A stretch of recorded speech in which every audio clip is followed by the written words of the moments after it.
Ebidensya, resibo, walang lusot ang may atraso.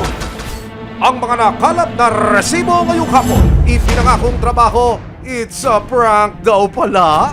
Sa kalip na kumita, makakalabuso pa. Sa inyo, kontraksyon daw ng trabaho namin. Kala sigarilyuhan, di na kami kalabas-labas. Pag masipag ka sa trabaho, maging 600 yung sahod mo araw-araw. Yung kaso po ng mga kapatid po namin na nakakulong hanggang ngayon na pinapangakuan po na bibigyan ng pampiyansa na umabot na po ang pangako nila sa 4 na buwan po. Gustong maging fresh at young ng isang senior na ginang. Pero ang resulta, namaga at tila nagkabutas-butas ang kanyang muka. Ngi! Anyari? Sabi niya, punta ka rin, magaling din Mars. Ay tita, sabi niya ganon. Hindi na Botox kasi yung Botox 3 months lang. Collagen na lang. Pumayag akong collagen. Kasi nagpapatread din ako ng vitamin C. Lagyan na kita habang naghihintay kang 1 oras. Pumayag ako. Matapos ang treatment sa isang beauty clinic, unti-unti lang napansin ng biktima na tila nawala ang kanyang beauty. Ang pinaglalaman ko dito, hindi ko alam ang ginawa. Nasirang pa ako. Hindi balik kung sinira na yung kamay ko, paa, wag lang itong mukha ko. Hindi mo mabibili sa pera to. Ano mang reklamo, bibigyan tugon. Bawat hinaing at problema, hakanapan ng solusyon. Ito, ang bago ninyong sandigan, hindi palalampasin ang mga tiwali at maling gawi. Dito, walang ligtas ang abusado at lalong walang lusot ang may atraso. Dahil ang lahat, hakanapan natin ang resibo. Magandang hapon, ako po si Emil Sumangil. Mga trabahador mula Visayas at Mindanao ang nasilaw sa pangako ng ilang recruiter na legit daw na trabaho sa isang factory o construction site. Pero pagdating sa Pangasinan, ibang trabaho ang kanilang dinatnan at malayo raw sa napag-usapan. Ang pangarap nila, isang magandang bukas, bakit naman sila bumagsak sa likod ng rehas? November 28, 2023, isang raid ang isinagawa ng mga operatiba ng Criminal Investigation and Detection Group o CIDG Pangasinan sa isang pagawaan daw ng peking sigarilyo. Arestado ang mga dayuhang may-ari pati na ang mahigit 100 trabahador nito. Ang masaklap, hindi naman daw ito ang trabahong inoohan ng mga nahuling empleyado. Agad silang dinala sa custodial facility ng Balongao District Jail sa Pangasinan. 41 sa mga trabahador na galing pang Masbate, napasok lang daw sa pabrika nang ma-recruit sila ng isang tao. Pero teka, wala naman daw sa job offer ang halos kalahating taon sa kulungan, Mr. Recruiter. Kuya ko yung na-recruit na para magtrabaho ng construction. Ang sabi po nung recruiter sa kanya ay sa pabrika po ng plastic at saka wala pong problema doon sa pinasukan nila kasi libre po lahat. Pagkain, 500 per day. Ang mga trabahador na naaresto sa construction at pagawaan ng plastic daw ang sinang-ayunang trabaho. Pero pagdating sa lugar, pagawaan daw pala ng sigarilyo ang kanilang bagong workplace. Pag napunta na kami dito sa Pangasinan, yung padok na kami, hindi na kami lalabas. Gali pabrika gali sa sigarilyo na. Naisip ko nga, maayos naman kay malaki naman sahod, libre naman tanan. Nang makarating sa pabrika, nagulat daw sila nang malaman ang trabahong pinasok nila. At nang maranasan ang mahigpit na pamamalakad sa loob nito. Eh, higpit na nasa loob. Kapag pag obra na ako sa doon na kayo, makain na kayo. Hindi naman kami kalabas-labas. Susunod! Dahil mahigit 100,000 piso ang piyansa, inaalala ng pamilya ng mga biktima kung makakalaya pa ang kanilang mga kaanak. Titindig ka. Pres, tulungan tayo. Kahit anong pambabanta nila, papakulong natin sila. Abangan mamaya, gustong maging fresh at young ng isang senior na ginang. Pero ang resulta, namaga at tila nagkabutas-butas ang kanyang muka. Anyari? May ebidensya, resibo, walang lusot ang may atraso. May ebidensya, resibo, walang lusot ang may atraso.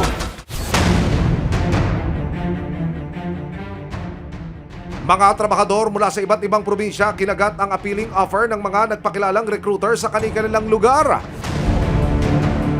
Nang mapadala na nila ang mga trabahador sa Pangasinan, Sa isang iligal na pagawaan daw pala ng sigarilyo ang kanilang bagsak. Nadamay pa ang may 100 magagawa sa isinagawang raid ng kapulisan Nobyembre ng nakaraang taon. Kaya nitong May 23, 2024, dumulog sa resibo ang pamilya ng ilan sa mga nakulong na trabahador. Ireklamo ko yung unang-una po, yung mga nag-recruit sa kanila na ang usapan po kasi ng recruit na construction. Pagdating po sa Pangasinan, pagawaan po pala ng mga sigarilyo. Sigaw ng pamilya ng mga nakulong, makapiling na sana nila ang mga wala raw kamalay-malay nilang makal sa buhay. Sa mahigit 100 trabahador na nakakulong simula Nobyembre ng nakaraang taon, 6 na po lang ang napiyansahan ng may-ari ng pabrika. Nakapanayam ko rin ang ilan sa mga nakalaya na mula sa kulungan. Isa-isa po kayong pinalabas. Nung nasa labas na po kami, nagkukwentuhan na kami ng mga kasama namin, makakauwi na tayo, na-rescue na tayo. Yung masakit lang talaga, sir, yung hindi namin matanggap, no? Bakit po kami yung ikinulong? Isa ang kapatid ni Alvin, hindi niya tunay na pangalan, sa mga hindi pinalad na makalabas ng kulungan. Kinailangan pa niyang mangutang para makarating ng Maynila at mapuntahan ang kapatid. Ginawa ko po, nangutang po muna ako. Nung nakalikob na ako ng halagang 15K, tsaka na po ako lumuwas. Kaso nung pagpunta ko, ang natitira na lang 41 kasi nakalabas na po yung 61.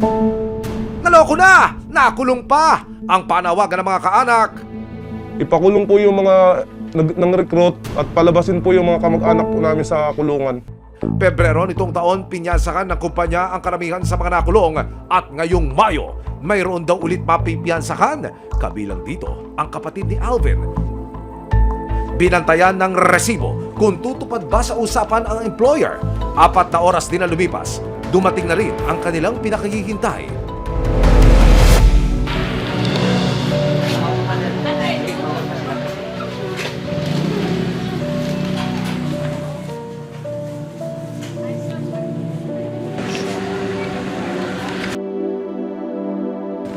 Kasama ang resibo, agad na nagtungo sina Alvin sa RTC para kunin ang release order. At noong May 27, 2024 naman, nakapagpiyansa na rin ang 8 pang trabahador sa tulong ng kanilang dayuhang employer. Masaya, ma'am, at saka gusto ko pong ipakulong po talaga yung nag-recruit po sa kanila. Sobrang happy po, ma'am. Sa totoo lang, hindi talaga ma-explain yung ano ko ngayon, yung happiness ko. Kasi makakalabas na talaga yung asawa ko. Kikindig ka. Pres, tulungan tayo. Kahit anong pambabanta nila, papakulong natin sila. Para sa mga natira pa sa kulungan, nangako ang employer na sasagutin din daw nila ang piyansa ng mga ito. Aantayin ko pa rin po yung sinabi sa akin at pinangako sa akin ng attorney na pag nakapasa po ako ng release order, bibigay po siya ulit ng pampiyansa. Susunod! Ang tanging nais ngayon ng mga biktima at ng kanilang pamilya, mapanagot ang mga recruiter. Pero nalaman namin na ang abogado ng peking pagawaan di umano ng sigarilyo sa Pangasinan at ang abogado ng mga recruiter ay iisa lang? Matapos ang treatment sa isang beauty clinic, unti-unti lang napansin ng biktima na tila nawala ang kanyang beauty. May ebidensya, resibo, walang lusot ang may atraso.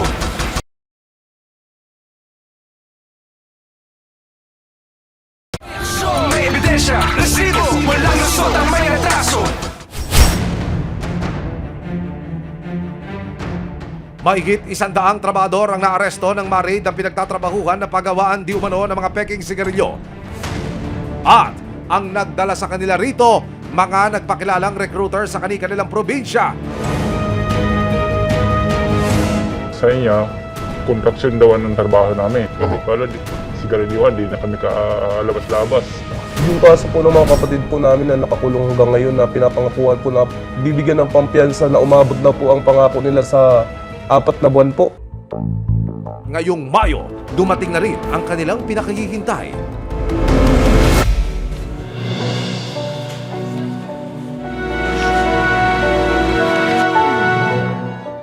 Pinuntahan ng resibo ang barangay kung saan daw nakatira ang lalaking nag-recruit kina Tristan, Kokoy at Billy. Hindi nila tunay na mga pangalan.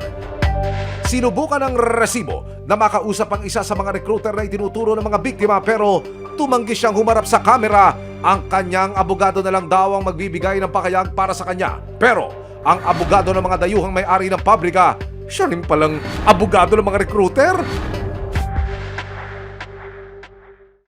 Hindi humarap sa resibo ang abogado ng kumpanyang gumagawa di umano ng mga peking sigarilyo, pero sinisiguro daw nilang makalalaya at tutulungan nila ang mga manggagawa. Nitong May 30, nakatanggap ng isang nakasisindak na anonymous message si Alvin. Gagalit po eh. Bakit daw ganun ang ginawa ko? Tapos hindi ko raw siya kaya. Bakit daw nagpa-video pa ako? At sinabi niya kung ako lang hindi ko raw po siya kaya. Madali na daw po akong hanapin pagka ginusto niya. Kaya naman, hindi na raw sila mag-aaksaya ng oras. Magsasampa na ang mga biktima at kanilang kaanak ng kasong serious illegal detention, large-scale estafa at illegal recruitment laban sa mga nagpakilalang recruiter. Susunod na rin daw sa pagsasampa ng pareho mga kaso ang iba pang mga biktima sa kani-kanilang lugar kung sakaling umusad ang kaso at maaresto ang mga nagpakilalang recruiter. Nakakarap sila sa mahigit 10 taon sa kulungan kung mapatunayang may sala. Para kay Alvin, nakapiling man niya ulit ang kapatid, hindi nila kakayaang kalimutan na lang ang kanilang sinapit, lalo na't ang hangad lang naman daw nila'y ang magtrabaho ng marangal at tapat.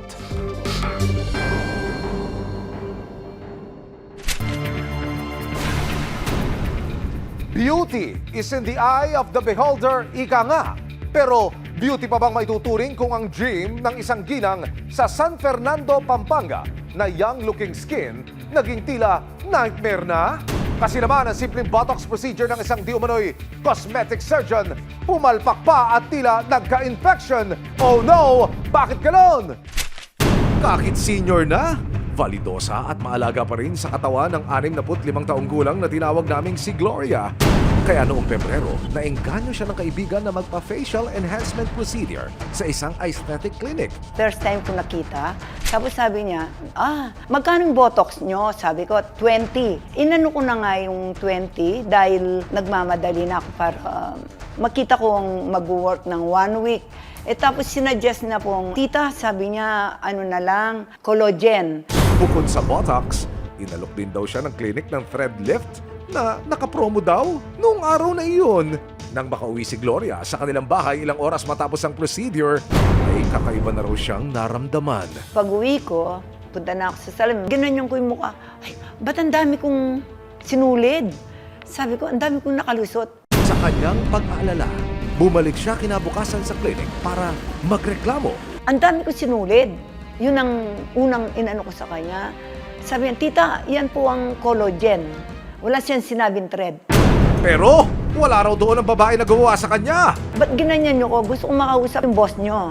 Wala po siya, nasa Manila, may sakit yung kapatid. Bukas po, 11, tinanggal nung staff niya, binigyan ako agad ng antibiotics, tita, para hindi ma-infection yan. Pero tila wa-effect daw ang antibiotics dahil namamaga pa rin ang mukha niya. Hanggang umabot na sa nakatakdang bakasyon ng kanilang pamilya, kapansin-pansin pa rin daw ang disaster na inabot ng mukha ni Gloria. Tinatanong ng mga apo ko, Lola, what happened to your face? Ang dapat sana isang relaxing trip na balot ng stress dahil sa pinagdaraan ng epekto ng kanyang procedure. Ngayon, nagkasakit na ako sa barko. Meron din po akong report na nag-bleeding ako. Nag-breakfast kami. Na-choke ako dahil hindi na ako makalulon. Hindi na makagalaw ito na magato. Nakapanayam din ng resibo ang asawa ni Gloria na itatago namin sa pangalang Jose. No, ang alam ko lang botox. Hindi ko alam na nag-collagen. Na nilagyan pa ng thread. Wala akong alam. Na-shock lang ako. Nakita ko yung mukha niya. Parang balito na lumalabas. Una green eh. Tapos nag-red. Tapos naging black. Sabi ko, ano nangyari sa'yo? Doon ako na-stress din. Narito po ang ilan sa mga resibo na dala ng complainant. Laban ho dito sa klinika na gumawa sa kanya ng procedure patungkol ho doon sa kanyang pinagawa sa kanyang mukha. Kung inyo makikita ko, meron hong mga impeksyon dito sa kanyang pisngi. Dito ko naman makikita na namamaga ho yung ilan sa bahagi ho ng kanyang mukha. Binabanggit po siya sa atin na naglitawan din ho yung mga thread o yung sinulid na sa halip na matunaw, nakuha pa ho, buong buo, mula ho sa kanyang pisngi. Ayon kay Gloria, Nagpakilala raw ang babaeng gumawa sa kanya bilang isang medical representative at mismong may-ari ng aesthetic clinic. Siniguro din daw nito kay Gloria na siya ang authorized expert na pwedeng gumawa ng mga procedure sa mga pasyente. Yun hong individual, yung personality na nag-perform ho ng procedure, ano po ang pakilala sa inyo nito? Doktor ho ba?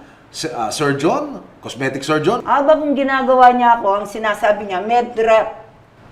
Medrep siya. Siyang nagano ng mga gamot sa mga iba-ibang hospital. Hindi raw siya doktor. Hindi po, wala yung sinabing basta sabi niya medrep. Hindi rin daw siya surgeon o kung ano man. Hindi po. Ayon sa isang plastic surgeon sa isang kilalang ospital na nilapitan ni Gloria matapos ang naranasang bangungot sa aesthetic clinic. Labag sa Republic Act 2382 o the Medical Act of 1959 ang pagtuturok ng Botox, pagsasagawa ng thread lift at iba pa kung hindi ka licensed medical professional. Any licensed doctor, specifically kung meron siyang training in dermatology or plastic surgery in the Philippine Medical Act, you can do anything that is within the medical field that is provided by law. Pero siyempre pagdating sa mga ganito, maganda kung nagpupunta ka sa mga specialists. Usually dermatologists or plastic surgeons. Sa pananaliksik ng resibo, hindi dermatologist at hindi doktor ang gumawa kay Gloria. Sinigundahan ng Philippine Dermatological Society na hindi rin siya miyembro ng kanilang grupo. Kapag ganun, that already belongs to the practice of medicine. Dapat, doktor po ang gagawa nun. I mean, it's nice if you can go to a board-certified dermatologist or even a plastic surgeon who can do all those things. Noong May 4, 2024, nagsampa ng kasong estafa at physical injuries ang biktima.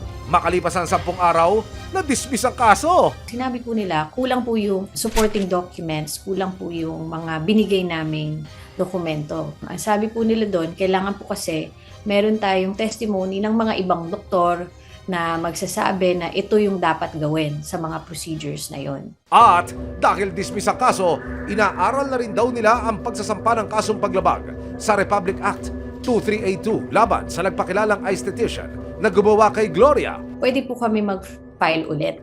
Refiling ang tawag kasi hindi naman pinoprohibit ng law natin na mag-file ulit kasi ang dismissal po na ito ay without prejudice. According to the Medical Act of 1959, which is Republic Act 2382, nilalabag po yung batas pag illegal practice of medicine po siya kung walang license yung physician. All what I need is justice to be served to my wife. Sa dinaanan naming hirap, sa nakikita ko sa miss ko, araw-araw, umiiyak siya. Nakikita ko ang depression niya, yung traumatic experience niya, napakasakit. Sinubukan ng resibo. Nakuna ng pahayag ang aesthetic clinic na inireklamo ni Gloria, pero hindi sila nagpaunlak ng panayam. Ayon sa kanilang abogado, hindi raw ito ang tamang panahon para magsalita sila tungkol sa mga akusasyon. Ayon sa plastic surgeon na hiningan ni Gloria ng tulong, kailangan daw tanggalin ang mga sinulid na nagdudulot ng impeksyon sa kanyang muka. March 19, 2024, ipinatanggal na ni Gloria ang mga thread o yung sinulid at nilagyan na rin ng gamot ang kanyang mga sugat. Sa katagalan, lumalalim ng lumalalim, baka may matamaan ng mga nerve sa muka na pwedeng maka-paralyze ng isang part ng muka. Pwede rin yung infection na pumasok sa system ng dugo at yun ang magiging tinatawag namin septicemia na magiging life-threatening. Ang impeksyon at sugat sa mukha ni Gloria, nasa 1 taon pa ang tagal ng paghilom. Ang peklat nito, maaaring mas matagal pa. Pero buo ang loob ni Gloria na ibalik ang natural na ganda at habulin ng hustisya.